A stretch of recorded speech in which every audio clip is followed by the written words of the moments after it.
YouTube and welcome back to another NHL 24 video. Nations of Hockey Week 2. We have 6 new MSPs and let me tell you something. EA made some of them really good, so we spent some cards before Team of the Year. We'll have a look at all the 6 MSPs and I will try to rank them in an order from 6 to 1. Without losing any time, let's jump into the video and have a look at the new content released by EA. As you can see on the screen, our 6 new MSPs will be Patrik Laine, Victor Hedman, Richard Panik, Tim Stützle, John Carlson and John Tavares from Team Canada. In number 6, I will go with John Tavares from Team Canada. Sniping forward and shooting boost. You can also choose playmaking boost. Superstar abilities will be Snipe and Magnetic. Not really something I would suggest. Snipe is okay, but I think there is a lot of players now out with the Snipe and it's not really so efficient anymore. Zone ability, Close Quarters, still one of my favorites, and I even, considering it's now 8 ability points, I still think it's quite efficient. The only thing I cannot understand is why EA cannot just make at least one John Tavares card who can skate. This is like his prime, when he was playing for the World Juniors. I don't think he was so slow back then as well. If you activate both synergies, the skating don't change, but the shooting, he for sure will score a lot of goals. The reason why I'm ranking in number 6 is just because I think we have a better left-handed wingers, and also if you play him on a center position, I just think that there are better centers out there. After the captaincy went, I just think it will be very difficult to actually beat anyone who plays in a center position. In the number 5 spot, we will have John Carlson from Team USA, two-way defenseman, acceleration boost or defensive boost. Superstar abilities, Ice Pack and Stick 'em Up. Stick 'em Up is good, but really nothing special. Zone ability, Heat Seeker. Heat Seeker is very efficient for the defenseman and I've tried to activate it on every single one. The only thing is I think Silver Heat Seeker is as efficient as the Gold, so I don't really usually try to spend 6 ability points on it.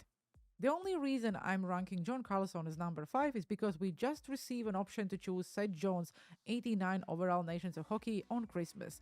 And to be honest, he's also a very good right-handed defenseman, but I really like what EA is doing. We are complaining about not getting enough right-handed defensemen, and EA are giving us some, so I like that there will be a variety for us in a team build and we will be able to just choose different cards and we will not face every single team who will be identical. If you look at the skating stats with synergies activated, acceleration 94, agility 90, balance 88, which is also actually good, endurance 93 and speed 92. Shooting also all about 90, same about the hands. Yes, the deking is quite low, but you really don't expect your defensemen to deke. Offensive awareness and hand-eye, quite good, same about the passing and puck control. Number 4 will be Richard Panik from Slovakia. Nice to see that Slovakia is getting some recognition and Panik is getting an actual usable card. If you activate the speed boost, which is now much easier to activate, the skating goes up to the 94, endurance is only 87, balance is 94, agility 90, and in general the skating looks good. Shooting, there is really nothing to say. Again, really great card. The only reason why I'm ranking him so low, because we just received the Pasternak, also Niches. I know this is a left-handed winger, but in general I just think there are better left-handed wingers out there. So he probably will be not one of those cards I would say go and spend your 13 power-up collectibles to make. If you're from Slovakia or you're just Richard Panik's fan, 100% go and make him. Beauty Backhand and Truculence as a superstar abilities and Craze Crusher as a zone ability. I actually want to start trying this ability out because you score so many goals on the rebound, and I think if you activate this, and it's only 4 ability points as well, you will score more goals on the rebound. So just for the fun, I really want to start activating and just see how it plays. In the number 3 spot, we'll have Tim Stützle from Germany, sniping forward or agility dangle boost. Or you also can choose the shooting boost. If you activate both synergies, you can get the shooting even more up than it's already. If you look at the skating stats, I don't think there is anything you can add except the balance. Obviously, he's quite small, so that's why the balance, it is what it is. The shooting is all about 92 if you activate the Sins. Again, another player who probably will be very fun to use, and just because there is not a lot of usable Tim Stützle cards now, except if you're not using, let's say, his X-Factor, then this card is very fun. As a superstar abilities, we have Elite Edges and Born Leader, really fun combo, and Make It Snappy as a zone ability. Make It Snappy is still very efficient, and if you are using him on your first 2 lines, make sure you activate it and he will score a lot of wrist shots. Okay, now let's talk about the number 2, Patrik Laine, sniping forward and shooting boost. You can also choose agility dangler boost. If you activate this both synergies, look at the shooting. Wrist shot accuracy, wrist shot power 99, 99, 99, and 98. If you activate both synergies, look at the shooting. It's pretty much like 99, everything. Acceleration 90, speed 90, endurance 86, but like, doesn't matter because that shooting is incredible. This is probably one of the cards I would say it's must make. I know a lot of people made Pasternak. We also have Niches, but this is much better right-handed winger. With Snipe and Ankle Breaker as a superstar ability and 1T. You guys will score so many 1Ts from that office, you know what I'm talking about. This is probably the only way how you can score a 1-Ts if it's not from the blue line and you're not screening your goalie. So again, only 6 ability points. For me, it's probably a must-make card if you didn't make anyone in the first week. Also, if you look at the hands, really solid. With his size, you probably will use this card for quite a long time. I like what they did. They made his card so usable that people actually want to go and make it. Okay, and the number 1 will be Victor Hedman from Sweden. There's really nothing to say about the card. It's so good in general. Two-way defenseman and defensive boost, or you can also activate a shooting boost. If you activate both synergies, his acceleration is 90, agility 91, balance 90, endurance 91, and speed 90. He might not be the fastest defenseman, but with his size, 90 speed and 90 acceleration is really good. There is no way you're gonna bump this guy off the puck. If you look at the shooting, there are some issues, but again, he's not there to shoot. The only thing I'm expecting from him is basically just shoot from the blue line and pray for the best, because he probably will score few goals. The hands are also decent. If you look at the superstar abilities, then Quick Pick and Seeing Eye are like phenomenal. They're probably one of the best you can put on defenseman, and zone ability is Shutdown. I personally think Shutdown is overrated, but I know a lot of people really like the ability, so make sure you go and activate it if you use it. If not, then I probably would go with these two instead. Very difficult for me to rank number 1 and number 2, because I think Patrick Laine and Victor Hedman are both must make. The only thing is, because they gave us Martin Niches, we also have a Pasternak, and there is a lot of other good cards. You probably don't have a spot for him in the right-handed wing. Same about if you pick, let's say, Zibanejad. He's also really great right-handed winger.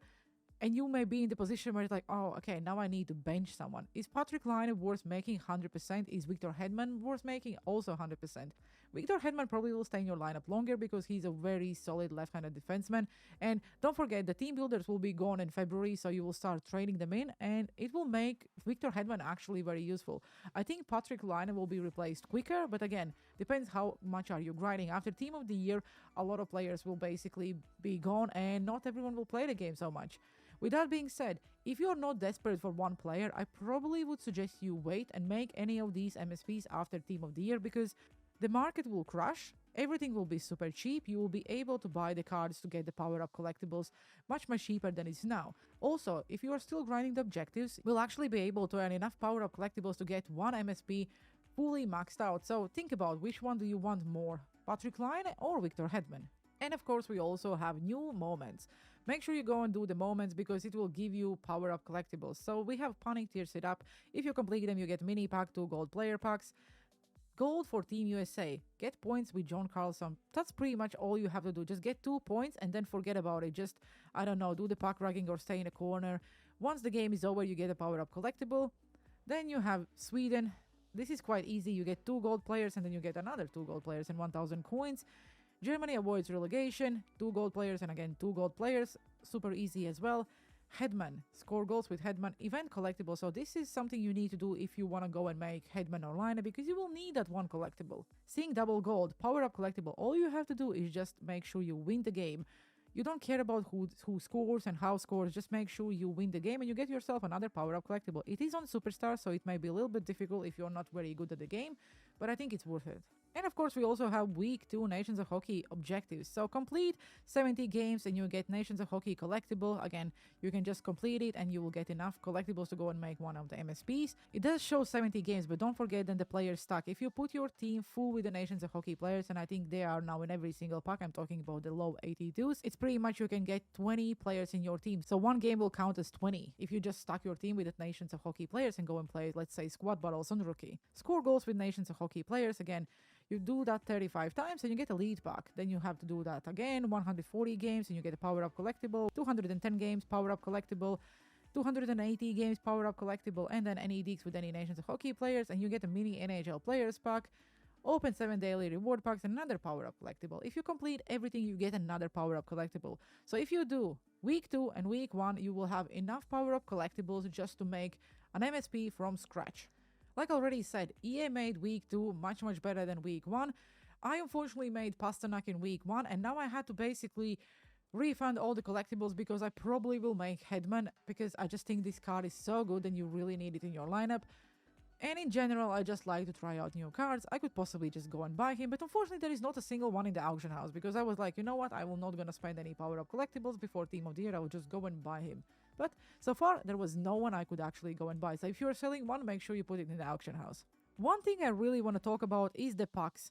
I know it's a holiday season, a lot of people are getting their gift cards, a lot of people are spending money, but why are we getting more and more packs you can just buy with the points? Every single pack should have two options. If you want to spend real money or in-game currency. How on earth people who are grinding this game day out and day in are not able to buy the packs if they're not spending real money? It just doesn't make any sense.